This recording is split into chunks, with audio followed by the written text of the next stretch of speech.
The New Rock Podcast with Glenda.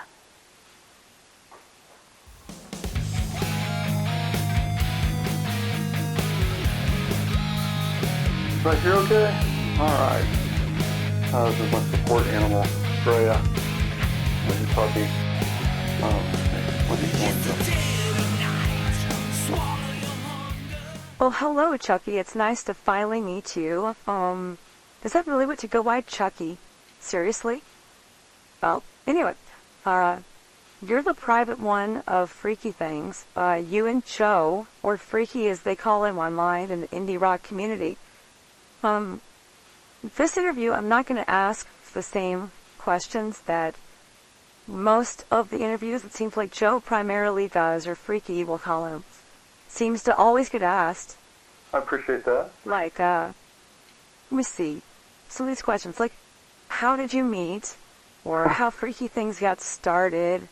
Or, what your influences are. I think we all know those by now.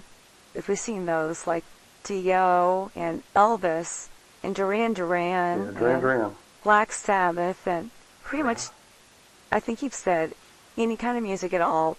So basically you covered everything and leave nothing except for, well, anything. You basically say anything.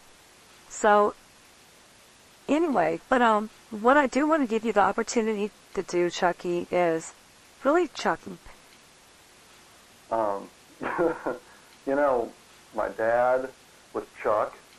My great-grandfather was Charles. And I became Chuckie just because my mom didn't want another Chuck running around the house, so I became Chuckie, kind of like a doll, except I spelled with an I-E. So that's just kind of where I came up with Chuckie, and all my friends call me Chuckie. So Joe has said that you're the straight edge of them. Yeah? And of the bunch, and we all know that Joe drinks beer a lot. So this would be your opportunity to tell us the story. I know you've heard a bunch of, the things that Joe has said about how you've met and all that kind of stuff. Maybe this is your opportunity to clear up any misinformation that Joe might have given, seeing that you might remember things a bit differently than he might. So, do you have any different memories of anything that he has possibly said on some of these podcasts that you've listened to? Well, let's see. Different memories, yes. First memory is he seems to think that we met when we were a little bit younger than we actually were. I was actually 19, or 18, 19. He was, I think, 22. He puts us back in high school. I think that's when he actually joined White Lies, which is the band that we met in. So I joined that band, and he was the singer in that band that I joined in my first semester of college. So I was just out of high school, and he was a couple of years out of high school, because he's a few years older than I am. But yeah, the one thing I remember about Joe back then, he was always really cool to me. I looked up to him a lot. You see, back then in the band days, it was really important to have a singer that could sing, because most bands got together and, to have somebody that could actually get in front of a crowd and sing without being nervous was number one thing. And second thing was actually being able to sing. And he could do both. And when I was able to join this band, I was so excited because, wow, I've got a singer that can sing. That was super exciting for me, actually being a band that had a legitimate singer. So yeah, that's and Joe was really cool to me and kind of embraced me and welcomed me into the band. I was the new guy and one of the youngest guys in the band, so that was the cool thing about Joe. Maybe tell me a little bit about the history of Freaky Things from Chuckie's perspective. Chuckie's perspective. Well, let's see. History of Freaky Things. This is my history. I've heard Joe explain it a few ways, but she's sort of correct. The White Lies reunions, that's our old band. I was personally getting kind of sick of doing the old songs from 30 years ago. There were some old songs that we had never played that I had on an old demo tape. I recorded them. Everybody could understand how to play them. And I realized, hey, I hadn't recorded in a long time on Logic, and they sounded pretty decent. And that was kind of cool. So I had Joe record some vocals, and that was kind of our introduction to the recording process that we're doing. And then one day I just decided to write a song for fun. And I sent Joe the song and said, hey, what do you think about this? And he sent some lyrics back, and we kind of had a new White Lies song. All of us thought that was really cool. So the next reunion, we did that song. I was photographing this model that's also a singer. We were talking one day when we were photographing, and I wrote a song for her to sing to, and it was a real heavy kind of grindcore type of thing. And I went ahead and sent it to Joe because I thought the music was pretty cool. And he had lyrics and a melody back to me within hours. And I thought, oh, this is cool. And I sent it to the guys in the band, and they thought it was cool, except the drums were way too. So I simplified the drums and made it a White Lies song. And all of a sudden we had 2 White Lies songs. And then over the next couple of months, we wrote 3, 4, 5 White Lies songs. So over the next couple of years, we had a bunch of these new White Lies songs, and Joe and I were primarily the ones doing all the recording. And it got to the point where we were writing so many songs that the guys in the band were like, okay, this is enough. And then one day, about a year and a half ago, I played Magic the Gathering. I thought it would be fun to write some songs based on Magic the Gathering card names. And the first one was called Pearl Through Hell. I sent it to Joe. I had kind of written it and sung it, but I needed some help with some vocals. And I thought, hey, Joe, would you mind singing on this? What do you think about this idea? I wasn't sure if he'd even be into it. And he was immediately into it. And I was like, I had no idea he was even into that kind of stuff. And that's really what started Freaky Things. We've got this kind of cool idea of songs about magic. This was in no way going to be anything White Lies would do. Well, let's do a band that could do a whole bunch of different styles of music. And at the time, the Foo Fighters had done that movie 666 or something like that, and they had released something under a different band name that was kind of a thrash metal. I can't remember the band name, but they had it listed. It was Foo Fighters, but it was a different band. And I had said to Joe, we need something like that we could do these different projects under different band names. Magic Volume 1 was called Nightweaver, and I tried to make it look like, high school band or something like that. And we realized pretty soon, we're not the Foo Fighters, we don't have the kind of money to do that kind of stuff, so we need to come up with a name that just encompasses everything. And that's when Joe came up with Freaky Things, which was one of the songs we had written for White Lies that never got done, which was Freak Show. Kind of encompassed everything. And that's kind of the history of Freaky Things. And we did the magic songs, and then we were just like, okay, now we've got a name, and now we've given ourselves permission to write whatever we want to write. Kind of any kind of genre, even though it is basically hard rock based. So, got a more serious question. Could you pick one of the songs and talk about the writing process that you're going through? Sure. Recently, I have been doing this new work we're doing on Magic Songs Volume 2. I've been trying to branch out a little bit in some of the writing, getting away from the verse, chorus, or pre-chorus bridge type thing. There's a couple of songs. One song, there's nothing, actually. It's, we label that in songwriting kind of A, B, C, or A, B, A, B, C, A, B. That would be verse, chorus.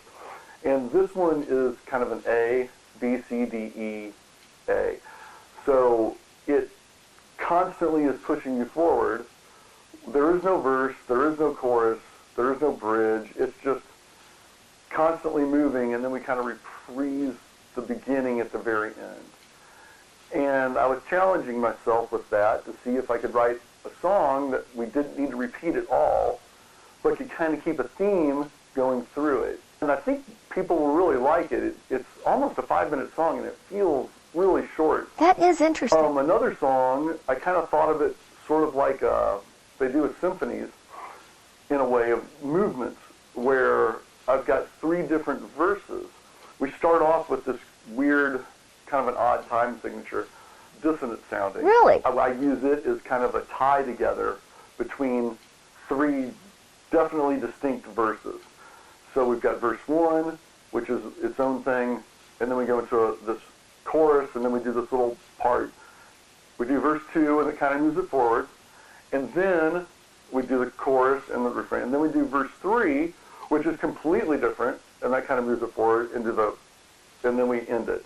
So I'm trying to approach songwriting a little bit differently than your typical, just verse chorus like you would in a typical rock song. So here's something that I saw. I saw some photos of you and Freaky playing at one of the White Lies reunions a few years ago that you talked about, kind of your beginnings of Freaky Things. And it seems that Freaky, Joe, has had short hair then. And now I see him and he has really long hair, and you pretty much stayed the same. Now, is this a Steel Panther kind of thing where he's made up this character Freaky, and is he wearing wigs? That's a funny question. As far as I know, he's not wearing wigs. And mine kind of doesn't grow anymore. That's why I'm afraid to cut it. Maybe he's using a supplement that he's not telling me about, but it's not a wig. You know, it's funny, I'm a photographer, and I photographed Skid Row recently. When I started photographing him, Rachel Bolan had short hair, and over COVID, his hair grew like a weed. And I asked him, and he just kind of looked at me and goes, Persian blood, or something like that. And I'm like, his hair is just grew just like that. It seemed like overnight. And Rachel looks like he did back when he was, 20. So, some people just have the genes, and I think he's just got the genes. I don't know. It kind of seems like this is a kind of a character he's putting on. Because how does one's hair grow that fast in such a short period of time at your old advanced age? Well, like I said, I think he's just got good genes. So what does the future hold for Freaky Things? The future holds for Freaky Things. Well, last month we had the White Lies reunion, and we also got together. White Lies, the band, also is Downtown Clown, which is another band without Joe, another singer, and he came back. And since both bands were playing, I said, well, we need to do a Freaky Things show. We recruited one of my old good friends from high school, Scott Garner, an incredible bass player, and I've been wanting to play with him, since high school, and we've just never been able to play together. And he seemed all in. One of Joe's friends, Clarence McWilliams, an incredible drummer. We got together and practiced once, and then practiced the day of the show, and we managed to do, I think, four songs?